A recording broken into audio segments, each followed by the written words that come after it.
Hey everybody, Sci-Fi Mauler here. Today, I wanted to review and give you some of my thoughts of the Star Wars Mandalorian Razor Crest.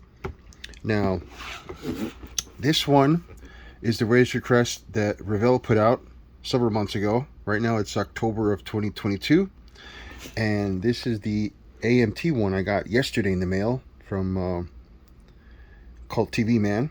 This is from AMT / round 2. So, let me give you the process of my thoughts here as they happened. To share a little bit with you. I initially got the Revell one. Got it on eBay. It was the first one available. I couldn't wait to get it, so I grabbed it. And I was going to start building it.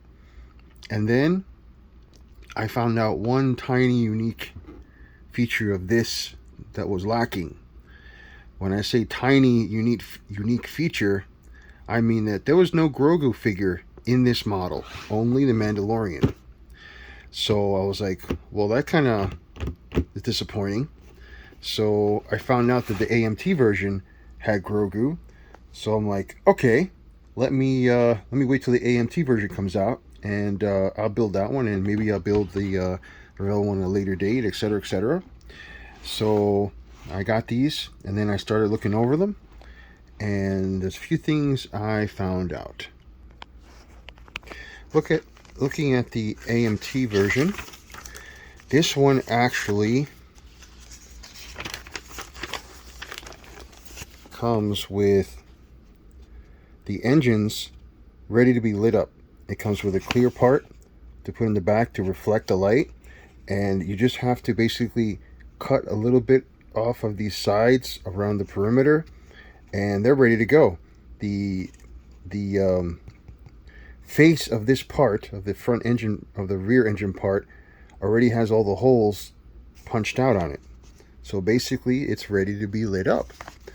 So that's pretty awesome. The Revell version does not have that. The Revell version does not have the clear part, nor does it have the parts cut out for you. You have to go ahead and drill all those holes for the engines. Let me see here, see if I can show you those here. Where is it? Where is it?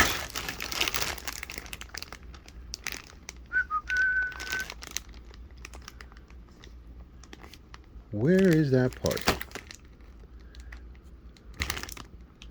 Oh, here's the Mandalorian. And Grogu is really, really tiny. If I can find him. He's in here somewhere, I promise. So again, this is the AMT version that has Grogu.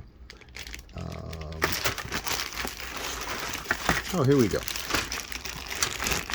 You see right there, this is the AMT version. Those holes are already cut out. That is ready for lighting.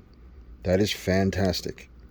With the Revell one, you have to go ahead and do that to that part to get it ready, and find some clear part to diffuse the light behind it. So that's one difference. So basically, these are not two of the same models under two different brands. These are two completely different builds, versions of this.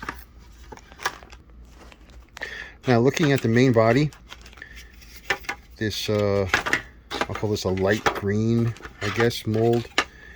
This has actually both doors, both of the side doors, ready to be opened or closed, and I guess it has a hinge here for you to be able to do that. The AMT version only has the one door that typically is the only one we see in the show anyway used, and that one's open. Or that one actually has to be opened or closed. You'd have to modify this to be able to swing open or closed. The other thing, if you can see here, okay, I'm going to put these up against each other. And again, this is AMT, this is Revell. They're both have a lot of details. This is true. But if you can see here, the AMT version, you've got like little streaks and you know, I don't know what you would call them, but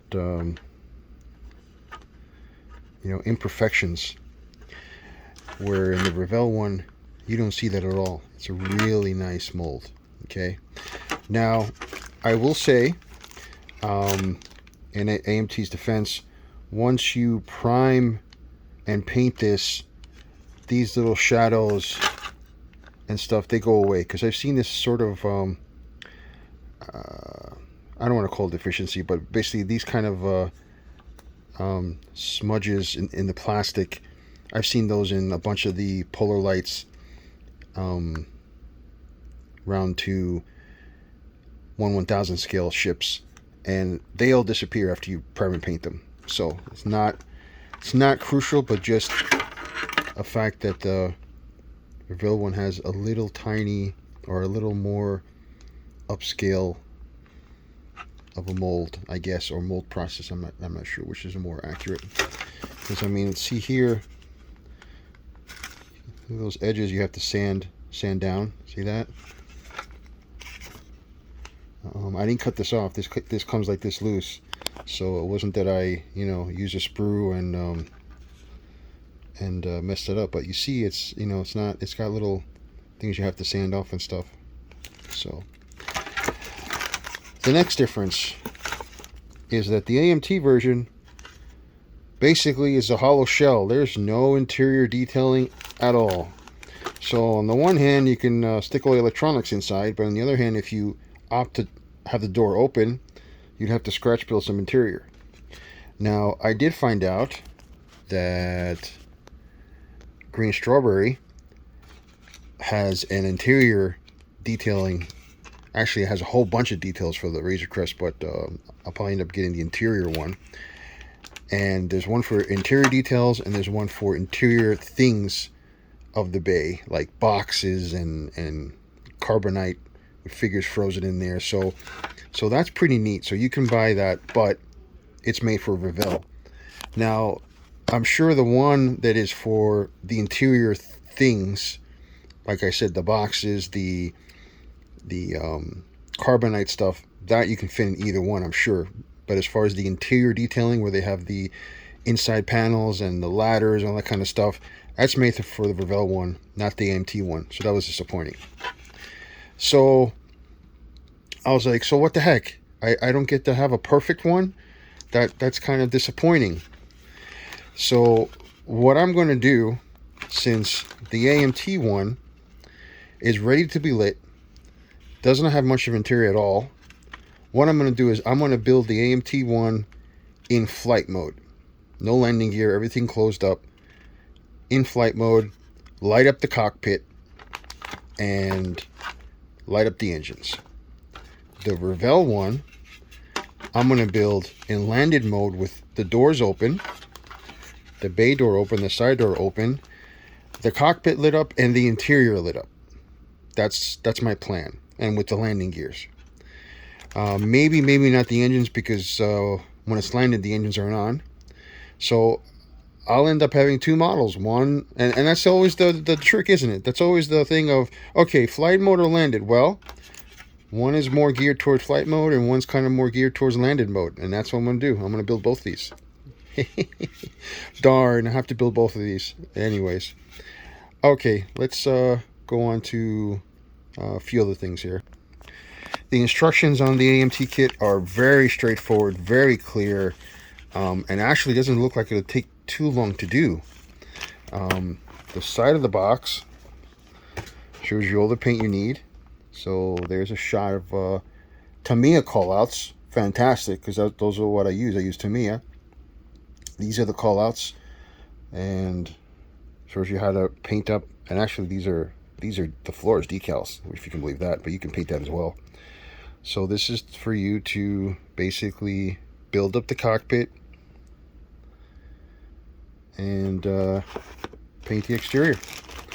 So that's fantastic. It comes with base dome, nice big one, and the rod has a hole through it, so you can run your wires through there. So like I said, this AMT one, this will be my in-flight mode one. And very, very pretty box. I mean, I can't. There's no way in heck I'm gonna be able to throw this box away when I'm done, because there's just some exquisite artwork here. See that? So it's pretty awesome. Shows side views of the Razor Crest and decal placement.